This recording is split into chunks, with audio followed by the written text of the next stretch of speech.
So yeah. Welcome to the Sleep Experience podcast, where we take a deep dive into the latest sleep hacks, gadgets, and strategies to skyrocket your productivity to new heights. Being a high performer is all about resting at 100%, so you can execute at 100%. Side effects of medication, they weren't doing anything for me, so I felt like my back was up against the wall. Hey, this is Riley, host of the Sleep for Side Hustlers podcast. At Sleep for Side Hustlers, we interview health experts and teach our community how upgrading your sleep is the one thing that they need to unlock their biological code and maximize their performance in an effortless way by doing more with less. Do you want to become a productivity machine, have genius ideas automatically pop into your mind, stop feeling so stressed, build better relationships, and generate more income? Optimizing your deep sleep can do just that. Visit www.thesleepconsultant.com to learn more. My guest today is Daryl Spidaliere. Spidaliere, that's close. That's okay. Daryl is a psychotherapist, now retired, and founding partner of the New Vantage Consulting Group, an organization that provides training that provides employer insight into psychological and social factors that affect the functioning of a business. Working as a psychotherapist for 26 years, helping people manage their stress, anxiety, sleep, and more, Daryl has deep insights into the human mind and what people can do to improve well-being in everyday life. Daryl, welcome to the show. Oh, thank you. It's great to see you. Thank you for having me on. I appreciate it. Yeah, likewise, Daryl. And it's really an honor to have you on. And I appreciate, the insights based on your background of just that you have of the human mind, and you've dealt with so many different kinds of people. And I'm sure you've just seen so many different trends and interesting stories and transformations with people over the years through what you've done in psychotherapy and what you're currently doing now with all your gigs that we'll get into. But first, I'd like to know what kind of got you into the whole, helping people with their mind and everything else that goes along with it. And during your journey, did you gain a deeper appreciation for it the more you were working with different types of people? Sure, absolutely. Actually, it's kind of a interesting, at least to me anyway, an interesting story, because I started reading about psychology, in particular psychoanalysis and Freud, when I was 13 years old. Oh, wow. And I'm 61 years old now. And so, I had this passion, this desire to try to understand what it is that made people do what it is they do. Mm-hmm. And I think in a lot of ways, one of the things I loved about the work I did, and the thing that's been consistent across the board, is that I've always looked for that deeper underlying motivation. What is it that makes us do what it is we do? You talk about sleep, and I think that that's a great point. There's something that makes it difficult for us psychologically to find a good night's sleep. Yeah. And I don't think it's as simple as saying, I feel guilt or I feel anxiety. Mm-hmm. I think it's more important to be able to consider, what is it that lies behind these factors? Yeah. What is it that makes me think or feel the way that I do? It leads me to this place. And so that's always kind of been a passion of mine. And it's one of the reasons why, after retiring from private practice after 26 years, I started up this business. And I linked in with this other business. I don't know if I shared this with you, but another business in England. And we developed these assessments to hand off to employers, to hand off to employees, and basically all designed to really kind of look at those deeper factors to see what it is that ultimately leads employees to leave work, to the great resignation, those types of things. But I think it's a very similar notion to what it is you're talking about, whether it's sleep or whether it's employment. We're not going to function best if we're struggling psychologically. Yeah, absolutely. And you're bang on with that. I'm sure you saw so many people that would struggle psychologically, and it would impact their work and everything else they're trying to do at the same time. I mean, it's interesting. It's like, is it a chicken or an egg thing that's going on? But, because, you can see both ways, but at the same time, the more you work on your mind, you can make it go in the right direction to affect better sleep and, the upward spiral of, a better work environment as well. Right. Well, I think that's the thing too, is in so many ways, it's about finding what it is that seems to be bothering us. And oftentimes I think it comes down to something very simple. And that's, what is it that I need? And am I finding what it is that I need?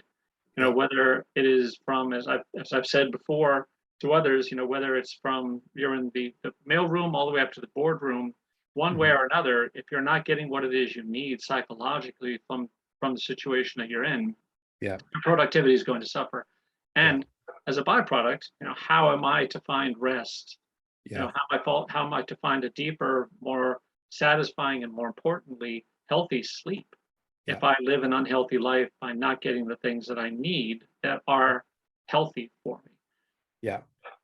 Exactly. And it's interesting you say that, because I work with a lot of people who are type A personalities that they don't know any other life but working, and they've done that their whole life. They might be multimillionaires, but at the detriment of some of these things, and they sort of lost their identity in some ways until they do become burnt out. And sometimes they just don't know what they don't know when they hit that point where it's just complete burnout, and that's only when they can start to address it. So how would you suggest people can build better awareness? I guess assessments is a really good place to start. Well, it is a good place. And I think that's the thing, is if you're not going to do the assessments, with this company, FitBiz is the name of the company, but if you're not going to do the assessments, I think you can begin by looking at yourself, stop long enough to ask yourself, what is it that I need? And I know that sounds too broad, so let me define a smidge. Basically, our needs for our ego can be broken down into 6 different needs.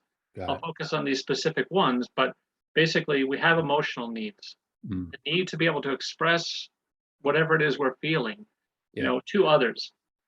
And it's an interesting point. I'll come back to the to others piece, because that's key. And I think you hit the nail on the head, Riley, when you were talking about people who become millionaires and they're just succeeding, but at what cost? And the second is our intellectual needs. We need to believe and know that we can share our thoughts, ideas with someone else. There's certainly the sexual needs, that we all know. What I've also referred to as the erotic need, which is just the need to be touched and held and caressed. There's a need to be able to be myself, to be genuine with others. And finally, the need to meet the needs of others. Now, each one of us have these needs. The complication is, are we getting these needs met? And there is the bang for your buck here, and there's the rub. Do we have people in our lives who are significant enough to meet those needs? Or have we focused so much on what's going on for ourselves, within ourselves, that we fail to recognize that other people could be there for us? They could be there to help us through this process. I think when we get wrapped up in, and I know this is a common enough word, but I'll throw it out anyway. When we get wrapped up in this kind of materialistic perspective of life, when everything must serve a purpose, then we become an object as well. We stop being a human being who has needs and desires and passions, especially for connection. I'll throw this last thought in, and then I'll shut up for a moment and let you speak, is that I think there are 4 C's that are necessary for any business to function well, any individual to function well, and especially within a relationship. The first C is we have to have communication. That requires that we actually have someone to communicate with. The second is collaboration, that we need to be able to feel like we're working in unison towards some particular goals. Whether it's an achievement in business, or whether it's a personal relationship. The third is confidence. I need to trust and believe that this person is still working with me side by side and aiming toward the final C, which is connection. Without those things, we're going to struggle. And so in seeing the people that I see and have seen in the past, the work I do now, it's really about building up those sense of connection with other people, because that's where we begin to fall apart. It's not healthy for us to be disconnected. Yeah, absolutely. And you nailed it too. I mean, we're definitely social creatures. And without that, I mean, we obviously what happened with COVID and everything that happened on the lines of that, like we need that human touch and that human connection. Just doing Zoom calls won't fulfill that goal. As many of us probably know already. So yeah, I think that's really interesting. So once people's awareness is in place, whether it's assessments or any other tools, how can people know what exactly to do? Because there's probably so many different routes they can take. One is you can talk with people, they can suggest things, you can see a professional, you can, but even then, you could go down the medication route, you can do more holistic things. I guess that's 2 parts. Is one, how do people know what to do about it? And 2, where do you fall along the line of, people taking medication and then also doing more holistic things to help them with that? Do you have a stance on kind of that range there? Sure. I mean, I think, what do people do? I mean, I think you talked about some of the things that we can do. I think it must start with this, that we have to confront our fear about being able to look at ourselves, and that's the key. If we can't confront that fear, we're just going to keep running into ourselves instead of, seeking to go outside of ourselves. Yeah. None of our needs can be met by ourselves. Yeah. None of the needs that I laid out for you for our ego can be gratified by ourselves. Yeah. No matter what it is we do, even if we look at the erotic need, the need to be touched and held and caressed, I can do this, but it's not the same as somebody else doing this. That's truly gratifying. Right. I need others. But it's fear that keeps me going there. So I have to first be willing to say, am I willing at this particular point in time to confront my fears? Yeah. And the second is, if I am willing to do that, then go to those places. Start trying to connect with others, whether it's going to church, whether it is going to a therapist, whether it is going to somebody holistically who can kind of give you some guidance. I'm not a huge holistic person, and I will say this. I think that there are people who are holistic practitioners that are very, very good. So I'm not denying that. There's a lot of things that can be done. Yeah. But you have to be really careful. Just like with therapists, not every therapist is good. For sure. Not every psychiatrist is good. You really need to go to someone and sit down and say, okay, do I believe that this person can help me move into a healthier place? If I don't believe that, you move on. Yeah. And that's one of the reasons why I don't advocate for medication a great deal. Right. I look at it this way, is that you're driving a stick shift for the very first time. Yeah. And you're in San Francisco, and you're like praying to God, please don't let me stop at the top of the hill. And invariably, there's a stoplight. You're at the top of the hill. There's a dozen cars behind you. Medication is someone coming out and putting wedges behind your wheels. Got it. It stops you from rolling backwards, but it does not propel you forward. Right. Connections with other human beings, those are the things that propel us forward. Because people go to therapy, ultimately in the long run, to have someone who listens to them. Yeah. Someone who knows them, someone that they can have a sense of connection with. And from that connection, they grow into other connections. Yeah. Now, how does this relate to sleep? I think it does in this regard, is that we're not going to find the gratification that we need and the healthiness we need from a good night's sleep if we don't take care of ourselves. Yeah. And it's kind of a paradox. If I don't sleep well, I'm not taking care of myself. If I don't take care of myself, I'm not going to be sleeping well. Yeah. So ultimately, you have to be able to say, I'm willing to look at these things and work on these things. Yeah. And in doing so, the healthier my life is, the healthier my sleep is going to be, because I'm not going to spend my nights anxious or worried or focused on materialism and trying to achieve something. Because ultimately, the healthier my life is, the more gratified I am. The more gratified I am, the more connected I am with other people. Yeah. I think what you said is so true. And so many people I work with, they can't sleep just because their mind is racing before they go to the bed. Exactly. But it's not just deadlines, because if they truly knew, like what you were saying, who they are, what they represent, they have that feeling of connection. They just unconsciously have that support that's going in. That's such a big resource for sleep, where you can kind of just relax into that and not just be, in this lonely, just you and your mind, versus what you have to do the next day, especially when you wake up in the middle of the night and you can't get back to sleep. It's just the thoughts, and then it's the thinking of the thinking of the thinking. It's just down that rabbit hole. Right.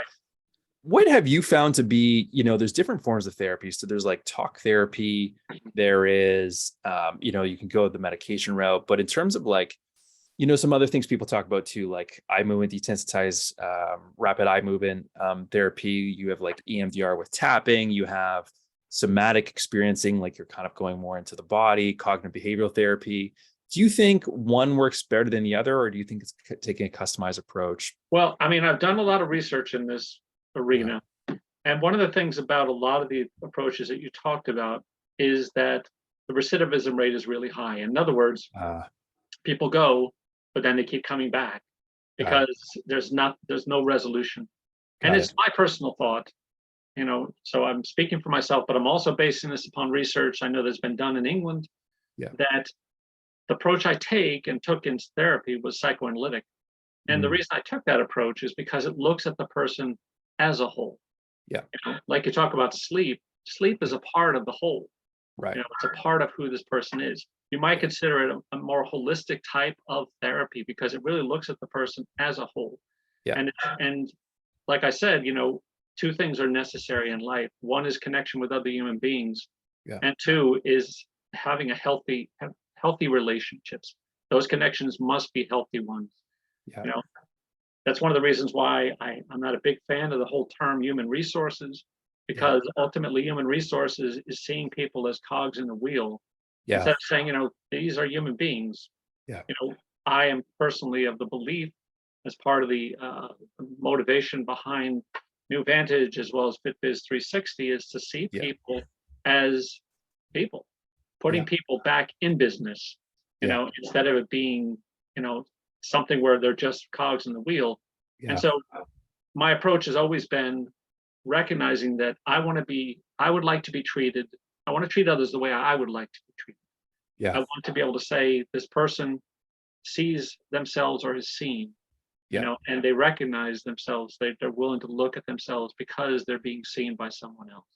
Got it. Yeah, I think that's very key. I'm sure you've dealt with a lot of people who have just been completely burnt out. They don't know what to do anymore. And then slowly, with the right guidance, you kind of become like, you act as those training wheels. And then over time, they can finally take those training wheels off. Now, looking back 6 months, 1 year, a couple of years down the road, they're just so much better than before, because kind of like you approach them as a whole, holistically as a person, and all these different elements that go into it. So I think that's really powerful stuff. Well, you seem to be, pretty busy. You have a lot of stuff on the go, very analytical, but also very self-aware at the same time. What are you currently doing these days? Well, actually, I took an opportunity to kind of shift a little bit, but to use my skills in a different way. I'm still doing the New Vantage piece, though I've kind of put that as a second or a tertiary type of thing in my life. Still doing more assessments and trainings for FitBiz 360, company out of England. But I also took a position at a psychiatric unit running. They asked me to run 2 different mental health units for children. And so I'm kind of putting myself into that and see where that takes me. And see what I can do, and hope to bring some of these ideas and notions to a place that is, usually do not have those types of things in most psychiatric treatment facilities. They don't consider things this way. So we'll see where it goes. Yeah, I think that's amazing. And you're also, tackling, if there's an issue to be had, it's when people are, early in that development. So you're saving a lot of adults, I think, a lot of grief down the road. Well, that's it. I mean, after everything is said and done, if I could say one thing about the shift in my life, is the increased sense of humility that I feel now. I think for the longest period of time, I think, I was much like those individuals who were driven by their egos to achieve, come up with different theories, ideas, all these other types of things. I was seeing 68 patients a week, for goodness sake, which is too much. But, I'm much more, I know it sounds like I'm praising my humbleness, but I'm much more humble now. And my goal really is to be able to be a servant for others, to be an example that they would want to see in their lives, someone that they would want to emulate, someone who's caring and who cares about the well-being of others. Absolutely. What do you do in your spare time when you're not working? Well, my spare time primarily is taken up spending time with my wife. We have this wonderful relationship. We've been married for 40 years in August of 2023. Wow, so it's truly a great blessing. Blessing. Amazing. And when I'm not doing that, I'm reading. So there you go. Yeah, well, that's equally as good too. That's really good downtime and also good rest as well. And I will say this: my sleep is amazing. Good. I found myself much better able to sleep. I wake up more refreshed than ever. Amazing. So, super glad to hear that. Yeah. That's when you can get a good night's sleep, it just makes everything so much easier. It does help a great deal. I won't deny that. Yeah, that's your brain as an operating system just runs a lot smoother without viruses when you're able to sleep. Absolutely right. Absolutely. Any last words of wisdom for our listeners here before we close things off? Well, if I could say one thing more, and it would be this. Yeah. Our lives are spent way too much focused on fear. There is a much better way to live one's life, and by focusing on trying to work through your fear and focusing on connection with other people, the more important piece of life, which is love, is right there at your doorstep. Yeah. It's just a matter of you opening the door. Love it. Amazing, Daryl. Well, thank you so much for coming on. I learned a lot today. and I'm sure our audience did too. If people want to learn more about what you do, where can they visit? They can visit New Vantage at this website, just New Vantage Consulting Group. Okay. Or FitBiz 360. Amazing. And we'll put that all down in the show notes below for people to access. All right, Riley, please take care. Thanks, you too. All right, guys, thank you so much. I hope you enjoyed the show. If you would like to learn more about how sleep can benefit your personal or business life, visit thesleepconsultant.com. Until next time. Thanks for listening to the Sleep Experience podcast. We'll see you next time on next week's episode. Be sure to subscribe and follow us to get future updates on everything sleep, energy, focus, stress, and better performance.